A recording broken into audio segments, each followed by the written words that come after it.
Welcome back. The Biden administration is set to meet with members of the Chinese Communist Party later this week in Alaska. It will be the first face-to-face meeting with the CCP since President Biden took office. The communist regime has been testing President Biden from day one, starting with sanctioning Trump officials like former Secretary of State Mike Pompeo, marching into Hong Kong and bullying its neighbors in the South China Sea. China's endgame? Overtaking America as the world's leading superpower. And it will do whatever it takes to make that happen. The only question, does Joe Biden have what it takes to make them stop? Joining me right now to talk more about that is Republican Senator from Arkansas, Tom Cotton. And Senator, it's always great to see you. Thank you for being here tonight. What do you anticipate about this upcoming meeting between the Biden administration and the CCP members?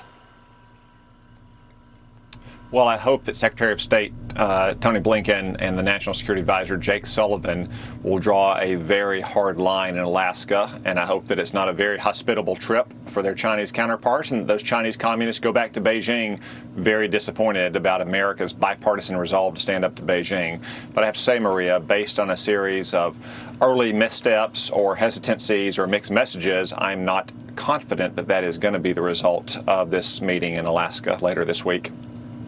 Well, you have been very smart and vocal about many things regarding the Chinese Communist Party. You were the first one to come on my program in 2020 to explain exactly how the coronavirus was allowed to leave the Chinese borders and inflict the entire world. I have not heard President Biden discuss the origins of the coronavirus. Have you? No, I haven't either, Maria. That'd be a very good first item on the agenda in Alaska, is to demand that Beijing come clean about what happened in Wuhan and allow an international team of scientists, to include Americans, to visit the Institute of Virology in Wuhan and to have total and uncontrolled access to its personnel. So even if they've destroyed the evidence, we can at least take the statements of people who were there. That's not what the World Health Organization did last month when they sent a team in basically just to corroborate the Chinese story. That's just one thing, though, that should be on the agenda item. We should press them on their breaking their words and their international commitments on Hong Kong autonomy and the genocide they're perpetrating against religious and ethnic minorities in Western China. These are things that some Biden administration officials have raised, either in speeches or congressional testimony, but Joe Biden himself has been very reticent to push China on those issues, and that's not a strong signal to send to China's leader, Xi Jinping. What should the U.S. be doing about this? I mean, I certainly remember Hong Kong to be an amazing international business hub where you felt that there was freedom. You certainly felt that there was opportunity. I understand from my sources in Hong Kong, it is a very bleak time right now in Hong Kong. Should the U.S. be responding to how the CCP has handled things? Yeah, it's a terrible tragedy, Maria. Hong Kong has a vibrant history of freedom and democracy and the rule of law, and China committed to uphold that for 50 years in 1997 when they reclaimed sovereignty over Hong Kong from the United Kingdom.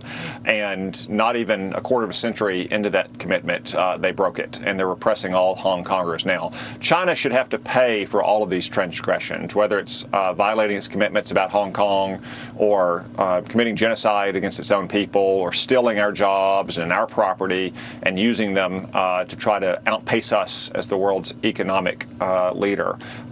Now, how they pay for that is up for us. So, for instance, one thing I've pressed our generals on, our admirals on in the Armed Services Committee as of late is that we need to be deploying as many ground-based missiles as possible to our territories in the Western Pacific and our allies to hold China at risk. They haven't faced that for a long time because we were constrained in an old and outdated treaty with Russia. But put a few hundred, or more likely a few thousand missiles in the Western Pacific that can reach the Chinese mainland, and will make the leaders in Beijing sweat a lot.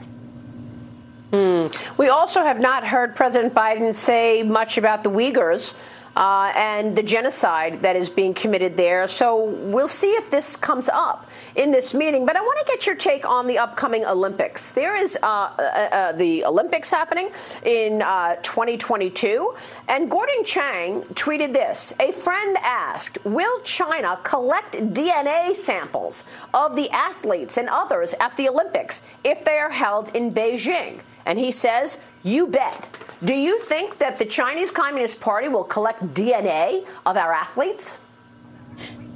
Well, I wouldn't put it past the Chinese Communist Party to undertake any kind of spying or espionage against Americans in Beijing. I think the International Olympic Committee needs to try to move these Olympics out of China. They were awarded under different circumstances when so many people still took the China threat for granted. Barring that, then I think we need to seriously consider Senator Romney's proposal that we have an economic and diplomatic boycott. Even if we send our athletes to compete, Americans don't go to watch. They don't spend money in hotels and restaurants and sightseeing. American corporations don't sponsor these games. So hit China where it hurts in these Olympics in their pocketbook.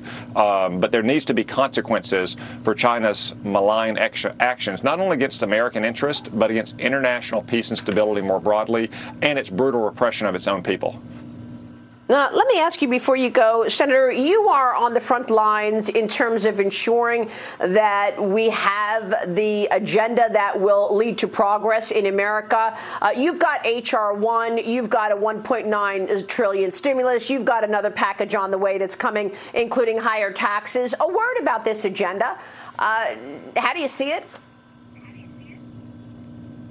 Well, I think it's a failed agenda. It's a radical agenda. Joe Biden is simply the front man for the far Democratic left that wants to spend trillions of dollars on their longstanding priorities, wants to rig the rules of our elections, wants to use your tax dollars to elect Democratic candidates, wants to pack the Supreme Court, and wants to make Washington, D.C. a state. It's not popular, and they're not going to do it. Can you do anything about it to stop it? Well, right now they don't have the votes to pass it because it's so unpopular. They've got divisions in their own party. They can't even pass most of these things through the House of Representatives, much less the Senate. All right, Senator, it's good to have you this evening. Thanks very much. We will catch up soon. Senator Tom Cotton.